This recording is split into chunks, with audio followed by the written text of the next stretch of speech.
All right, hello and welcome to today's episode where we're going to talk about the big myth or the big trap or the big illusion, misconception, whatever you want to call it, about scrupulosity. If you've been following us in the last episode, we talked about what is scrupulosity and kind of dove into a lot of the ways that it manifests, what really is happening kind of underneath the scenes. Today I wanted to talk about really kind of the big misconception that really keeps people stuck. And so like in the last episode, and if you haven't checked that out, we'll link it because please go through this in order because everything's just gonna kind of build upon itself. But the big trap or myth or mirage about scrupulosity is that this really has something to do with your faith and your religion, your salvation, your some kind of idea that's very important to you. And the reason that is because your mind is usually saying this thing. Well, what if I'm not saved? What if, my parents aren't saved? What if I go to hell? What if I committed the unforgivable sin? What if, fill in the blank? What if I never understand the meaning of life? You can kind of just fill in whatever thought is there. And so the way that fear and OCD and anxiety keeps you stuck is by remaining invisible as the problem itself, right? And so as long as fear can convince you whatever it is that the thought is or the idea is the issue, you remain ignorant and unaware to the idea that fear is even present. Right? You can feel the energy of fear. You can feel the anxiety. And the illusion is because I feel anxiety, this must be real. When really that's the trap, is that because the fear is there, that's what you're projecting it onto. Your mind's trying to justify and explain the presence of fear. And so the fear precedes the thought. And this is why when we look at things through the lens of fear, things look scary no matter what it is. Right? So someone can have a phobia of trees, and when they see a tree, it looks scary. Someone who has intrusive thoughts, when they look at a kitchen knife, it looks terrifying to them. And the perception is that the kitchen knife or the tree or someone who has a fear of germs, the doorknobs, right? The doorknob causes the anxiety. But if it really were that case, right? If doorknobs truly caused anxiety, for instance, with someone with contamination OCD, doorknobs would cause anxiety for everyone because it would be a true cause and effect relationship. The same way, and so it's being in the energy of fear that actually causes this to look scary.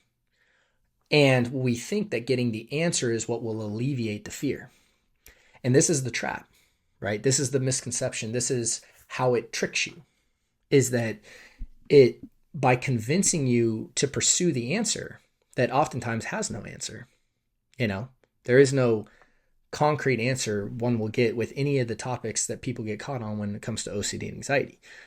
In the same way, if you, for instance, let's say you don't, I'm assuming if you are watching this, listening to this, that you may wrestle with scrupulosity to some degree. There's a good chance that you probably don't wrestle with contamination, right? And in the same way that you can look at the idea of, well, do you know for a fact you'll never get HIV in your life? No one can answer that question in an absolute. No one, as it's like impossible to know that. Someone with contamination OCD is convinced that because they don't have that answer, getting that answer will resolve their fear. So that's the pursuit, right? You can go on living your life not knowing that answer just fine. In the same light, the unwillingness to confront the fear itself, you project it onto whatever topic it is. And this is why fear bounces around a lot. This is why people will say, well, I used to have this theme and now I have this theme and now I have this theme, is because they never actually confront the actual fear. They're always confronting or trying to resolve whatever it's projected upon. So, every theme of OCD and anxiety always lives in this unanswerable state. You can never be certain about it. No one can tell me for absolute certainty, and prove without a shadow of a doubt the existence of God, the non-existence of God, the the fact that they're going to go to heaven, or, the existence of hell, right? What their purpose on earth is. You take any theme, and there's always going to be an element of, well, that's why, it's all rooted in the concept of faith, right? What you believe. There's never a absolute that is proven or has been proven yet, to my knowledge. Because then if there was an absolute truth, everyone would just agree on it, you know? And, and again, I'm not like, obviously I maintain my own faith based on my own beliefs, but what we have to come to the conclusion on, is that it's never something that you're going to have this 100% answer on until that point of your life trajectory actually crosses that path, until you actually pass away. Then you will gain certainty, right? People, I hear all the people time say, well, I am certain, and I'm 100% certain this is what happens. And it's like, okay, that's fine. Like they're very convicted in their beliefs. But it's again, if we're really honest, like we don't have that certain answer, and where it's, we can logically with our minds access this, information and say this is 100% certain. Now, what happens though is as you work through the energy of fear, you move into higher energy states on the scale, right? In this scale, Dr. Hawkins made it very popular through his book Power versus Force, and he talks about the levels of scale. And the higher levels of scale, you obviously get to higher levels of truths. And what happens is, instead of seeing something through the lens of fear, when you see something through a higher energy, it becomes obvious to you, right?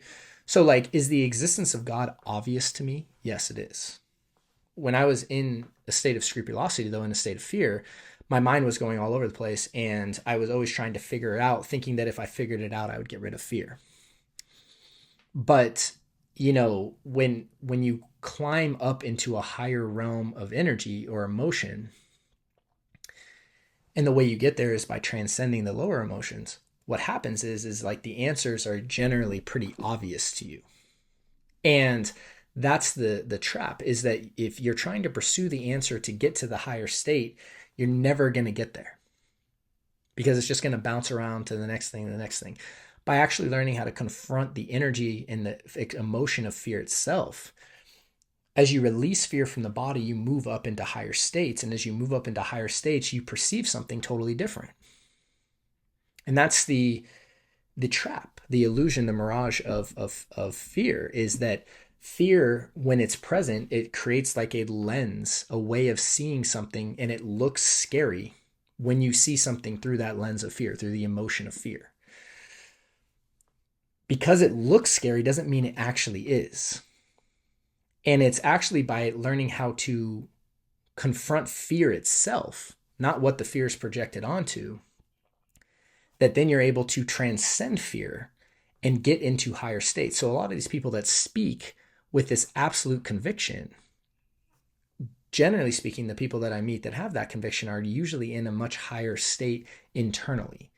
Because if you're operating from the place of love, like when you see something through the field of love, let's say, it looks totally different than when you see it through the lens of fear. And realizing that the dominant emotional state that you're in is going to distort whatever you see. When you're locked in fear, you got to realize that you're really not seeing things as they actually are. This is why when you're spending your days pursuing this answer that no one else has, right? And everyone else goes on with their life living without that answer. Much like, will you ever get HIV? Everyone in the world goes about their day, not having 100% concrete answer to that. And most people go along just fine. The answer is not the thing that's going to give you the solution of shifting out of this energy state you're in. It's really about, again, understanding that I'm projecting fear onto that and learning how to confront fear itself through, ideas of exposure, right? This is what we teach in TBC, or Taking Back Control, which is my 12-week program. And again, I have a whole bunch of resources linked in the episodes, so you can check out those as well. But that's the myth, the mirage, the misconception that gets people trapped is that this has nothing to do with what you think it has to do with. And by keeping you ignorant to the idea of this lens of fear, that's how you remain stuck. And that's like the brilliance of the trap, if you will, is you get trapped without even realizing you're getting trapped. The way to transcend that, the way out of that, is to really understand what's actually happening, which is this: I'm caught in this energy field, this state, this emotional state of fear. And there, when I'm stuck in that, everything is going to be tinted. And I'm not going to see things as they really are. Just like you're not going to really see God as he really is, or these questions as they really are. You're going to see them distorted in this lens of fear. And they're going to look much scarier than they really are. And that's why we're making this series right now, because what I want to teach you is what you really need to start doing to get out of this state of fear, move into a higher level of consciousness where you can perceive these things totally differently. And that's really what recovery is about, and breaking out of this. So with that said, I hope this was helpful. And again, meet me in the next episode where we're really going to be diving in to some cool stuff in the next part of this training. So I'll see you over there. Hey there. So if you enjoyed that video, we've linked up a few more videos that we think you'd find helpful as well. And if you have found this helpful, we'd really appreciate your support by liking and subscribing. And if you're looking for help and guidance, please check out restoredminds.com, as we have several options for you to get started. See you guys soon.